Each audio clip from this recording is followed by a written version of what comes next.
ఒక నిరుపేద కలిగిన వ్యక్తి తన భార్యతో నివసిస్తున్నాడు. ఒకరోజు చాలా పొడవాటి జుట్టు ఉన్న అతని భార్య తన జుట్టు బాగా పెరగడానికి మరియు చక్కగా అందంగా ఉండడానికి దువ్వెన కొనమని కోరింది. ఆ వ్యక్తి చాలా బాధపడి, దువ్వెన కొనే అంత డబ్బు నా దగ్గర లేదు, దయతో నన్ను క్షమించు, పగిలిన తన గడియారం పట్టిని సరిచేసుకోవడానికి కూడా తన వద్ద సరిపడా డబ్బు లేదని వివరించాడు. ఆమె తన అభ్యర్థనపై పట్టుబట్టలేదు.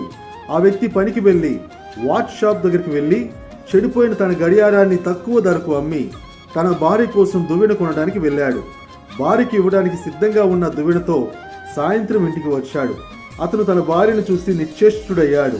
చాలా పొట్టిగా జుట్టు కత్తిరించి ఉన్న భార్యను చూసి అతను ఆశ్చర్యపోయాడు. ఆమె తన జుట్టును అమ్మి కొత్త వాచ్ కొని తన చేతిలో పట్టుకుంది. వారి కళ్ళలోంచి కన్నీళ్లు ఒకేసారి ప్రవహించాయి. వారిరువురు చేసింది వ్యర్థం కోసం కాదు, వారి ప్రేమ యొక్క అన్యోన్యత కోసం. ఒకరి మీద ఒకరికి ఎంత ప్రేమ ఉందో ఈ కథ మనకి చెబుతుంది.